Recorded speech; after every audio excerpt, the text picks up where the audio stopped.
Good evening, my friends. Welcome back once again. Imagine it. 15 million banana trees, not in the tropics, not in lush valleys, but in the dry, cracked savannah of Burkina Faso. To outsiders, it sounded like madness. Bananas in the Sahel. Journalists chuckled. Diplomats whispered. Economists rolled their eyes. They called it fantasy, folly, even agricultural suicide. But inside Burkina Faso, something very different stirred. When Captain Ibrahim Traoré stepped onto national television in late 2022, draped in his country's flag, and declared, "Every tree will be a soldier in our fight for survival. Every grove a promise of sovereignty." The words hit like thunder. Families in Ouagadougou leaned closer to their radios. Children repeated the number 15 million like a sacred chant. And in dusty villages, farmers wondered aloud if perhaps, for once, their destiny could be written by their own hands. Think about the shock. For decades, these people were told, you cannot resist the desert. You cannot feed yourselves. You cannot prosper without foreign aid. And suddenly, a leader was daring them to believe the unthinkable. That food,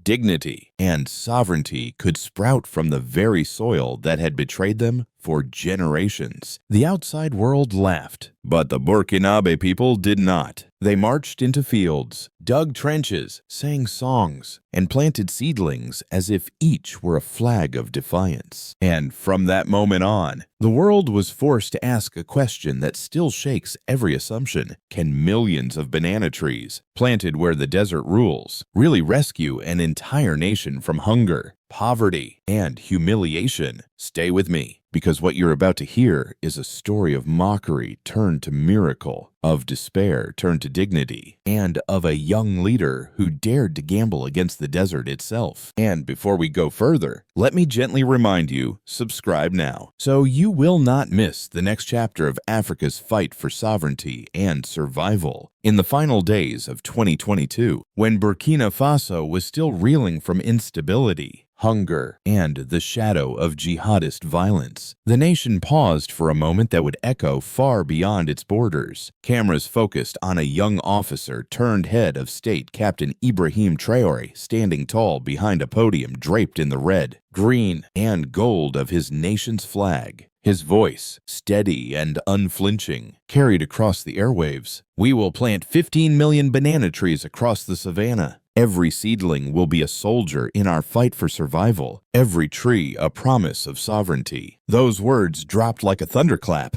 In Ouagadougou, families huddled around radios and televisions, their eyes wide in disbelief. Some repeated the number softly, as if testing its weight. 15 million. In dusty villages where millet often failed to sprout, farmers whispered to each other, could bananas, of all crops, really grow here? Youth in the capital lit up social media with shock and wonder. One group of students posted, "If we can grow bananas, we can grow an economy." The outside world was far less charitable. Within hours, headlines in Paris and London mocked the announcement. The mad dream of a desperate soldier. Read one French daily. The Financial Times dismissed it as economic suicide. Aid agencies issued stern press releases, warning of wasted resources. Development experts filled television panels, reminding audiences that bananas are thirsty plants unsuitable for the arid Sahel. To them, Traoré's words were reckless theater, a gamble with his nation's survival. But the laughter abroad only deepened the silence at home. For generations, Burkinabè citizens had been told by outsiders what they could not do. They could not resist the desert. They could not feed themselves. They could not prosper without foreign donors. Now, their leader was telling them the opposite. He was not asking permission. He was declaring defiance. A radio host in Bobo Dioulasso captured the new mood. For the first time, we are told not what we cannot do, but what we can. The statement spread like wildfire, carried in conversations at water pumps, markets, and village gatherings. Suddenly, the impossible began to feel like destiny. Farmers envisioned the broad leaves of banana trees shielding their fragile soil from the burning sun, holding precious moisture where millet had withered. Mothers imagined drying banana slices to feed children in lean months. Youth saw trucks, trade, and processing jobs rising from this bold gamble. Women's cooperatives, often excluded from the nation's main cash crops like cotton and gold, sensed an opening. With bananas, they could control gardens, build businesses, and secure income for the first time. Traore himself fanned the flames of determination in speech after speech. He hammered home the metaphor that now defined his vision: every tree is a soldier. To many Burkinabè, it was not just agriculture. It was war, not with rifles but with roots, against hunger, humiliation, and the creeping desert. Still, doubt lingered. The desert is merciless. Could one crop, however symbolic, really turn sand into sustenance? Foreign critics said no, but in that fragile moment, the people of Burkina Faso felt something stir that was stronger than skepticism. They felt the shock of being trusted to do the impossible. And so, the planting began. But before we dive deeper into what happened next, I want to hear from you. These stories of land and resilience touch us all differently. Where are you watching from? Share your hometown in the comments. And let's see how far this conversation reaches across the globe. Leadership in times of comfort is one thing. Leadership in times of chaos is another. When Captain Ibrahim Traoré stood before his people, he was not offering a luxury plan. He was holding the weight of a nation scarred by years of hunger, political turbulence, and foreign dependence. To choose bananas, a crop mocked by experts, dismissed by diplomats, was not an act of recklessness, but an act of responsibility shaped by history. For decades, Burkina Faso's economy had been chained to cotton and gold, commodities controlled by distant markets in New York, London, and Paris. Cotton prices rose and fell like dice. Gold wealth slipped through the fingers of villagers and into foreign corporations. Ordinary people remained poor while outsiders profited. Traoré knew this cycle well. He also knew that sovereignty would never grow out of dependency. It had to be rooted in soil that belonged to his people. Bananas, in his vision, were not just fruit. They were a tool for survival. Fast growing enough to feed families in a single year, flexible enough to sell fresh, dried, or processed, resilient enough to support livestock, and symbolic enough to rally a weary nation. His responsibility was not to please foreign analysts, but to ignite the will of his citizens. Leadership, in Traoré's hands, meant transforming despair into defiance and turning that defiance into a practical plan. It meant taking risks not for personal gain,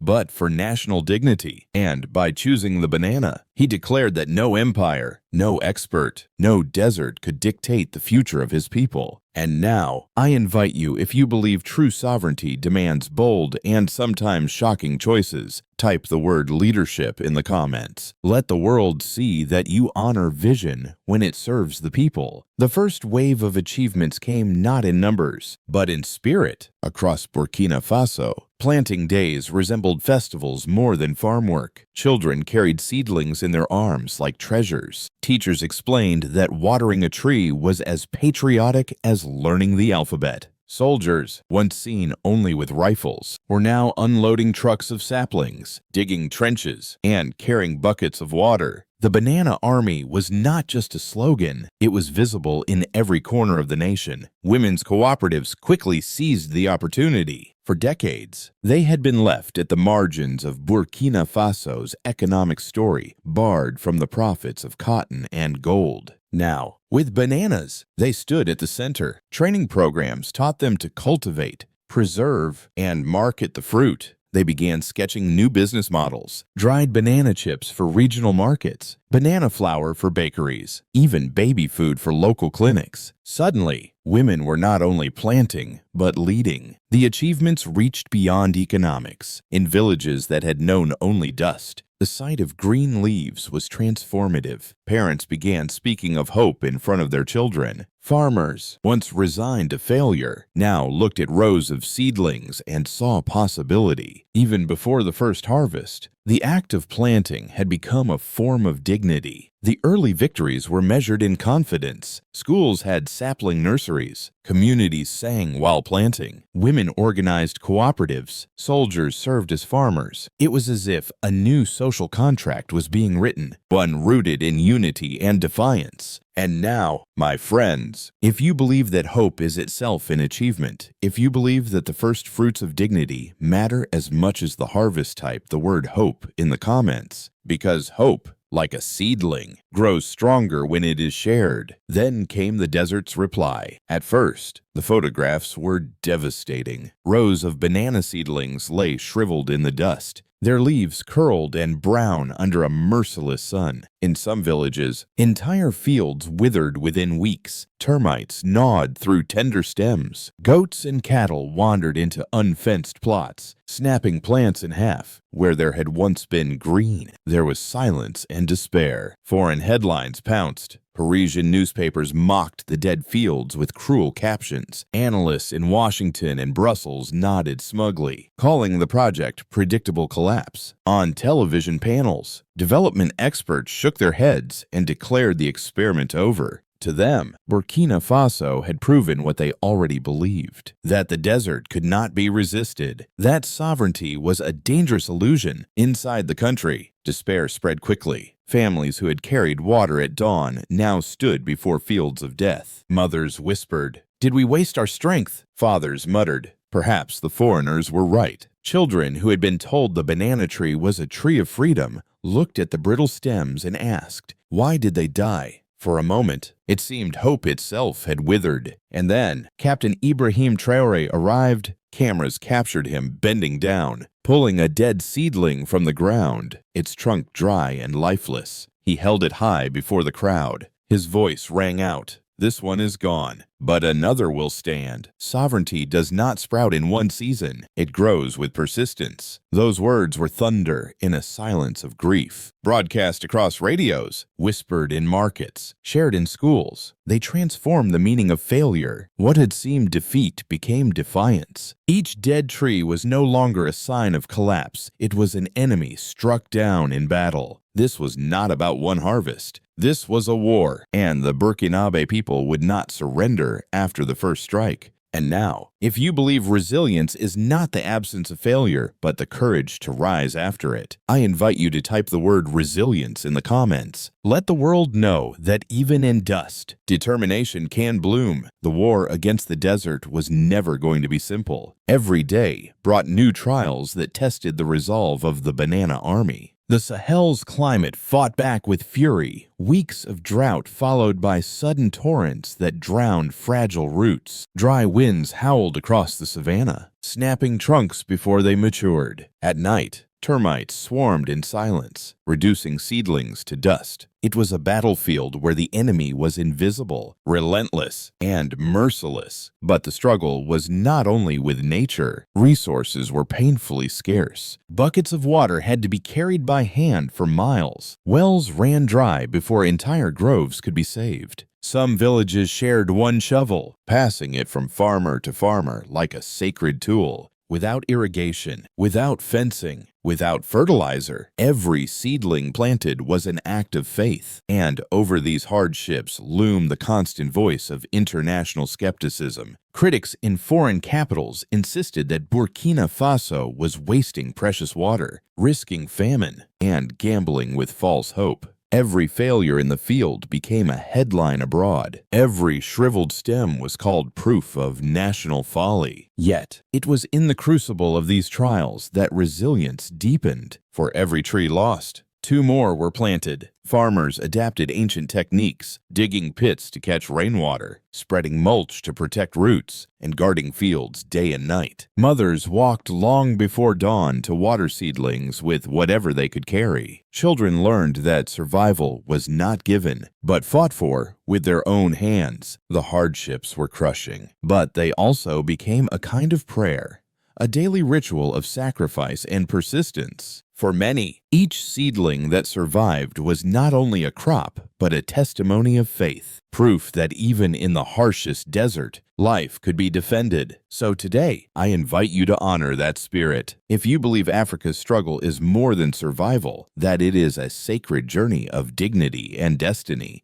type these words in the comments. Long live Africa. Let it be a blessing, a prayer, and a battle cry all at once. As the seasons turned, the banana groves of Burkina Faso began to reshape not only the landscape, but also the very fabric of society. Villages that had once lived at the mercy of hunger now found themselves discussing surplus. In fields where millet had failed, bananas shaded the soil and protected companion crops. Families could eat fresh fruit, dry it for later, or sell it in nearby markets. Food security was no longer a distant dream. It was becoming a reality within reach. This change rippled outward into politics. For the first time in decades, local councils had resources not dictated by foreign donors. Profits from banana cooperatives funded wells, solar grids, schools, and clinics. Women who had once been excluded from decision-making now held economic power, and with it, influence in village councils. One cooperative leader put it simply, "Before, we begged. Now, we decide." That sentence carried political weight stronger than any slogan. On the national stage,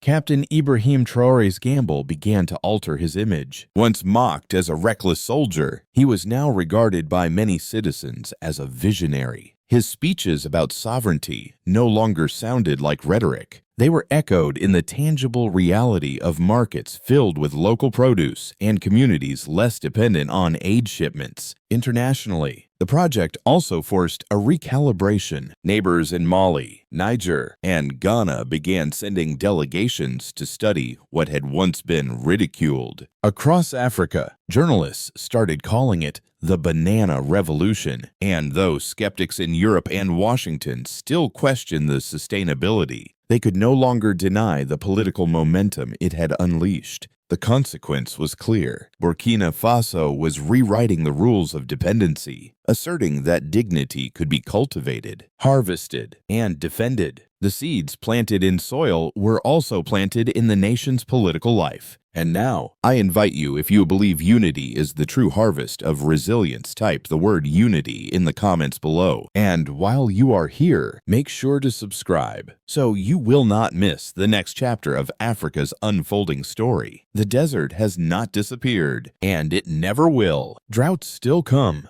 winds still roar. The Sahel still tests every seedling planted in its soil. But what has changed is the confidence of a people who no longer see themselves as victims of nature, but as its challengers. That shift is the true road ahead for Burkina Faso, a path where resilience becomes policy, and policy becomes prosperity. Already, the impact of bananas has gone far beyond survival. In villages once starved of opportunity, families now speak of surplus. Markets bustle with bananas sold fresh, dried, or turned into flour. Livestock thrive on shredded stems and leaves, producing more milk, eggs, and meat than before. Cooperative profits pay for wells, clinics, and solar grids. The banana is no longer a gamble, it is a foundation. The challenge now is scale. Can Burkina Faso build the infrastructure to move from scattered cooperatives to a national industry? Cold storage, transport networks, and regional trade agreements will be essential. Already, trucks carry bananas to Mali and Niger, and shipments labeled Bananas of the Sahel have reached Dubai and Europe.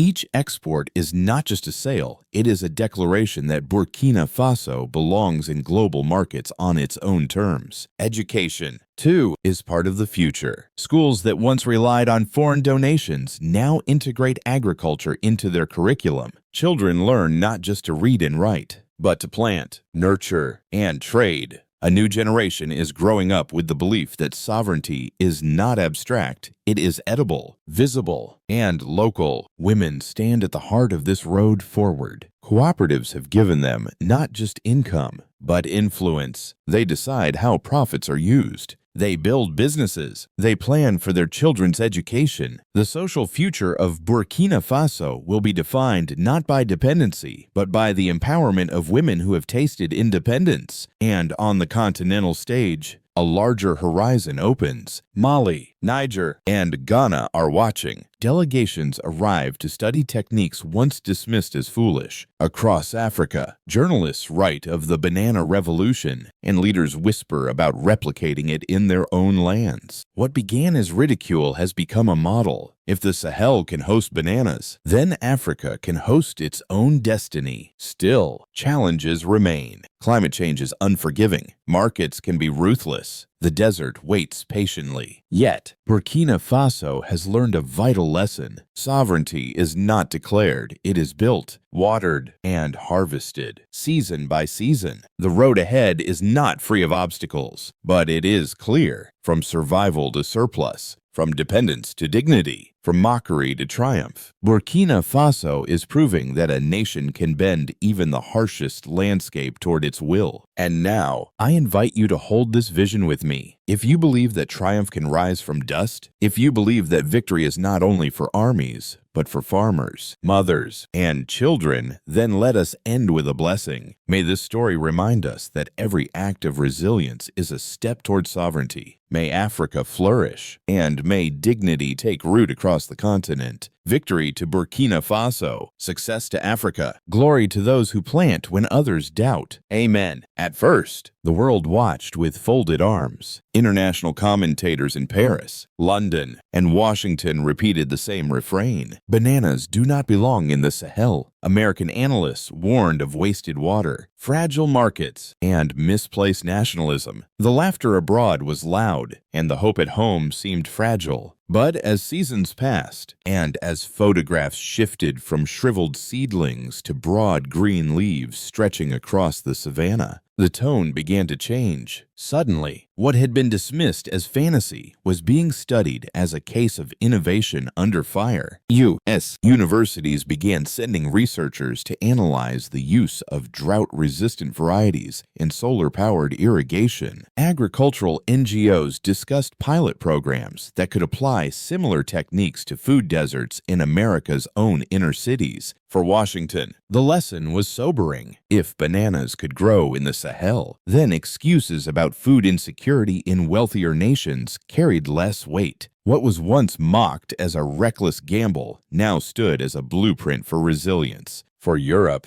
the surprise was even sharper. A landlocked African country had not only survived without dependency, but was beginning to compete in international markets. The global consequence was unmistakable. Burkina Faso's banana revolution forced the world to recognize that sovereignty is not granted by donors or dictated by corporations. It can be planted, watered, and defended by ordinary citizens. In that realization lies an opportunity. Cooperation, not confrontation. American engineers, African farmers, and global researchers could together pioneer a future where deserts are challenged and dignity is restored. Because if bananas can thrive where sand once ruled, then the question is not whether Burkina Faso will endure, but what other nations might achieve when they dare to defy the impossible. From the moment Ibrahim Traoré declared that 15 million banana trees would be planted across the dry savannah, the world laughed. They said it was madness. They said it was suicide. They said the desert would swallow his dream. And yet, season by season, seedling by seedling, the impossible took root. What began as a gamble became a movement. What began as mockery became a model. The banana groves of Burkina Faso are more than orchards. They are symbols of defiance, dignity, and destiny. They have fed families, empowered women, employed youth, and challenged the desert itself. They have shifted the nation's economy from dependence on foreign aid to sovereignty rooted in its own soil. And in doing so, they have shaken assumptions far beyond Africa's borders. Yes, the desert still fights back. Yes, the hardships remain. But Burkina Faso has proven that sovereignty does not grow from slogans or aid packages. It grows from the courage to plant when the world says, "You cannot," to persist when the desert says,